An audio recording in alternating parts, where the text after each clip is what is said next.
बांगलादेशमध्ये राजकीय स्थैर्य राहावं, बांगलादेशची आर्थिक प्रगती व्हावी, बांगलादेशमधल्या हिंदूंना संरक्षण मिळावं, या सगळ्या गोष्टींसाठी भारत सरकारने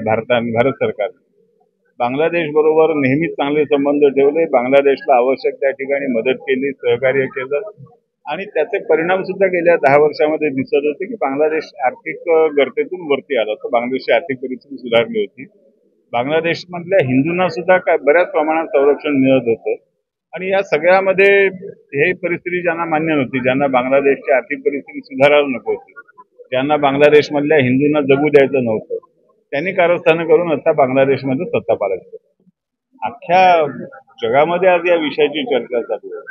भारतावरती तर त्याचा थेट परिणाम होणार आहे, कारण जर बांगलादेशमधली अस्थिरता अशीच राहिली आणि बांगलादेशमधल्या हिंदूंवर अत्याचार सुरू झाले तर त्या विचारांना निर्वासित म्हणून शेवटी भारतातच यावं लागेल आणि बांगलादेशमधल्या हिंदूंबरोबर आणखीन बांगलादेशी मुसलमान सुद्धा भारतामध्ये निर्वासित म्हणून येणार नाही याची काही शाश्वती नाही.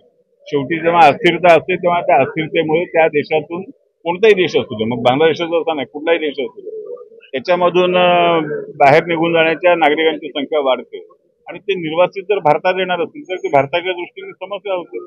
त्यामुळे आज हा बांगलादेशचा विषय हा भारतासाठी सुद्धा तेवढाच महत्वाचा आहे, एकट्या बांगलादेश पुरताच महत्वाचा नाही आणि बांगलादेशच्या विषयाबद्दल भारतीय जनतेला माहिती असणं आवश्यक आहे. बांगलादेशच्या विषयाबद्दल बांगलादेशमध्ये काय घडतंय याच्याबद्दल भारतीय जनतेला जागरूक करणं आवश्यक आहे. म्हणून अशा तऱ्हेचे कार्यक्रम देशभर चालू आहे. शक्यता काय वाटते हा भाग बाजूला ठेवू. सलमान खुर्शीद सारखा काँग्रेसचा नेता जाहीरपणे सांगतो की बांगलादेशमध्ये जसं झालं त्या झुंडी पंतप्रधानांच्या निवासस्थानामध्ये शिरल्या आणि त्यांनी लोटपाट केली, तशाच तऱ्हेची दृश्य भारतामध्ये बघायला मिळतील असं सलमान खुर्शीदने जाहीरपणे सांगितलं. सलमान खुर्शीद हे काँग्रेसचे नेते आहेत. काँग्रेसने त्यांना याच्याबद्दल जाब विचारला नाही. काँग्रेसने त्यांना याच्याबद्दल हे विधान आम्हाला मान्य नाही, ही भूमिका आम्हाला मान्य नाही असंही सांगितलं नाही.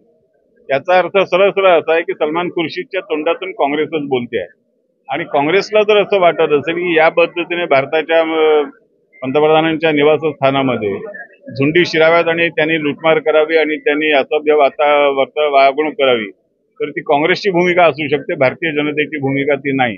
कारण भारतीय जनता पंतप्रधानांचं निवासस्थान एका व्यक्तीचं निवासस्थान म्हणून बघत नाही, तर ते भारताच्या पंतप्रधानांचं निवासस्थान म्हणून बघते. पंतप्रधान कोणी असेल, आज पंतप्रधान माननीय मोदीचे 10 वर्षांनी आणखीन कोणी असेल, परंतु जो कोणी पंतप्रधान असेल त्याच्या पदाचा मान, त्याच्या पदाचा सन्मान, त्याच्या पदाची गरिमा राखली गेली पाहिजे.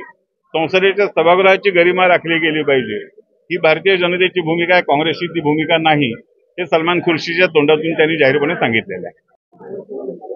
एकतर स्थानिक कार्यकर्त्यांनी अशा तऱ्हेची भूमिका जाहीरपणे मांडण्याची आवश्यकता नसते. त्यांनी आपल्या नेत्यांकडे बोलावं, नेत्यांना ते आमच्या नेत्यांशी बोलायचं असते, त्या पद्धतीने आमच्या आणि त्यांच्या नेत्यांमध्ये चर्चा होईल.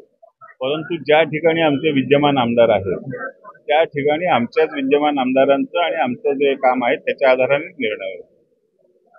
कोणार्क, अपना शहर अपनी बातें.